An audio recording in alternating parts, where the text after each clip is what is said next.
Terus partai yang dilahirkan atau tidak dilahirkan oleh NU gimana, sama saja. Sama saja, Pak. Karena di semua partai itu sebetulnya ada keterlibatan NU. Dan warga NU ini tersebar kurang lebih merata di semua partai yang ada. Partai yang katanya mengklaim paling NU itu cuma kurang dari 10%, Pak. Padahal NU itu lebih 50% dari warga Muslim Indonesia. Nah, masa kita cuma ngurus 10%, yang 40% nggak kita urus gitu.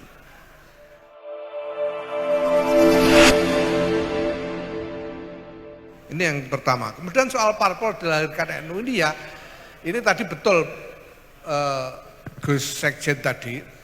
Ini yang bingung warga apa yang nanya gitu. Atau pengurusnya. Sebetulnya ya, kalau kita ini mau baca saja keputusan-keputusan muktamar itu, enggak akan ada orang bingung. Jelas kok keputusan muktamarnya kok. Jangan baca itu rumusan tentang Khitoh Nahdiyah hasil muktamar ke-27 1984 di situ Pondok. Jangan baca itu keputusan 9 pokok pedoman berpolitik bagi warga Nahdlatul Ulama hasil muktamar ke-28 1989 di Krapyak, Yogyakarta. Ada semua, tinggal baca dan jelas, tidak butuh syarah sudah. Sampai cari, sampai baca gitu.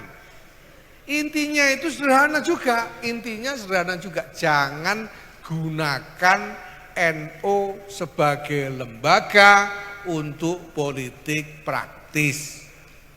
Itu tok.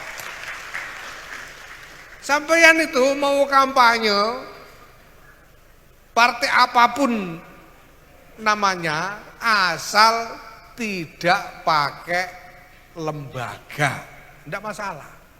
Kemarin itu kita beberapa cabang kita tegur karena bikin kegiatan politik praktis di kantor PC. Mbok ya cerdas dikit. Masa di kantor PC kayak nggak ada tempat lain gitu loh.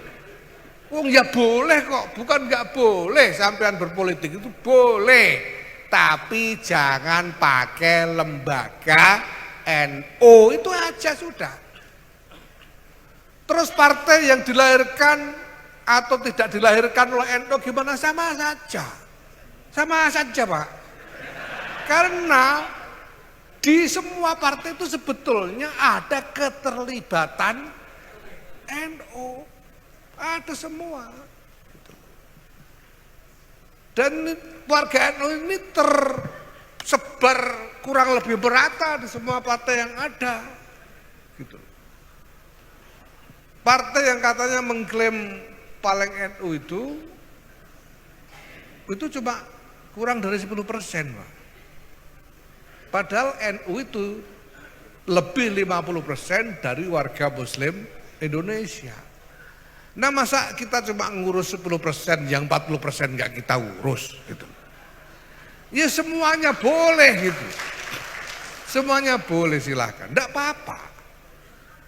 Nah, yang paling penting lagi, Pak, kita jangan pakai simbol identitas NU untuk politik. Ini penting sekali, sangat penting.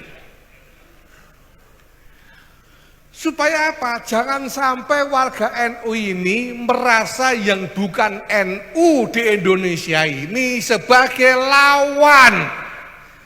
Tidak ada lawan bagi NU ini, yang ada adalah saudara. Karena kalau ini kita turuti, kita biarkan, Pak, itu sudah ada contoh-contohnya. India itu ada organisasi namanya RSS. Kepanjangannya susah banget itu, bahasa India, susah dihafalkan. Ini adalah organisasi Hindu. Organisasi Hindu. Dan kemudian dia membentuk partai politik namanya BJP. Singkatan dari Bharatiya Janata Party, kalau ini agak gampang. Di BJP ini partai Hindu yang didirikan oleh RSS. Kemudian BCP ini kampanye atas nama Hindu terus. Kampanye atas nama Hindu karena India memang mayoritas Hindu. Apa akibatnya? Ya menang terus sekarang BJP itu.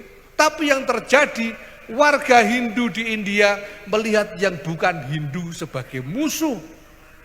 Yang didiskriminasi, dipersekusi, bahkan dianiaya sehari-hari. Tidak ada hari di India kecuali ada penganiayaan kepada minoritas oleh mayoritas Hindu. Jangan sampai NU ini memicu keadaan seperti itu, jangan sampai. Wal iyadzubillah summal iyadzubillah. Loh itu kan Hindu, kita kan Islam. Siapa bilang Islam tidak bisa begitu? Lihat Nigeria. Nigeria juga sama. Padahal muslimnya itu cuma sekitar 65%. Tapi dipakai untuk politik habis-habisan. Akibatnya warga yang muslim sampai ada gerakan mengharamkan semua yang berbau barat, itu yang menyebut dirinya Boko Haram. Barat itu haram. Sehingga Kristen haram, apa-apa haram. Dan Nigeria terjadi penganiayaan harian setiap hari.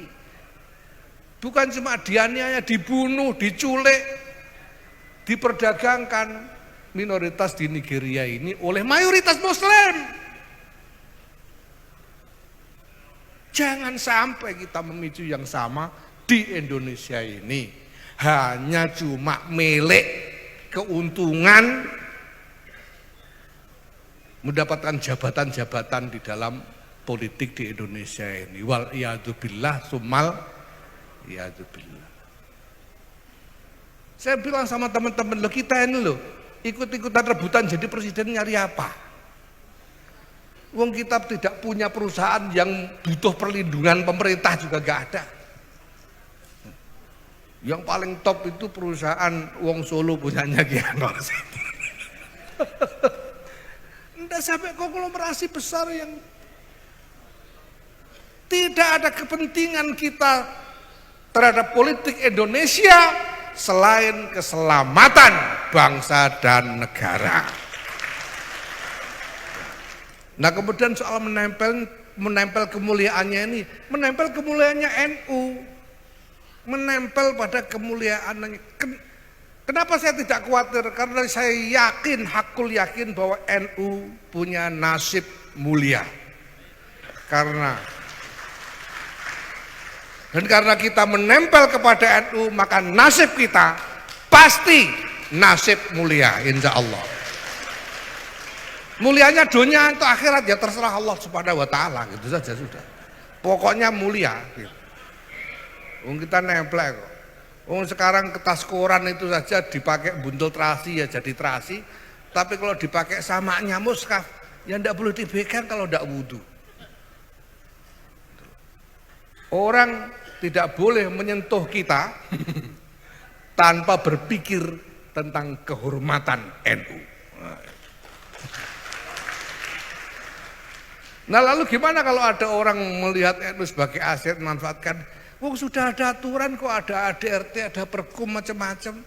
Apa kesalahan yang harus disanksi, sanksinya apa? Sudah ada semua, tinggal kita jalankan. Yang kita butuhkan adalah disiplin mengikuti apa yang ada dalam aturan itu. Lepas dari perasaan kita. Kadang-kadang kita merasa kok cuma begitu, kok kurang serem misalnya begitu ya. Ya tapi kalau peraturannya begitu mari kita ikuti saja. Gitu. Makanya saya selalu bilang ini harus ada konsolidasi nasional, semuanya harus disiplin mengikuti aturan secara nasional. Mekanisme-mekanisme, tata cara dan sebagainya, termasuk agenda-agenda dan program-program. Gitu. Nah kalau ada yang merasa punya gagasan lebih baik dari apa yang tertuang di dalam aturan-aturan itu, ya tunggu ada perubahan aturannya. Perjuangkan di muktamar nanti, tunggu 5 tahun lagi gitu loh. Kalau ada yang tidak sudi punya ketua umum saya, tunggu 2027 gitu loh. Kan enak kita ini. Sama dengan aturan-aturan organisasi ini. Kalau sudah jadi aturan, mari kita jalankan secara nasional tanpa kecuali.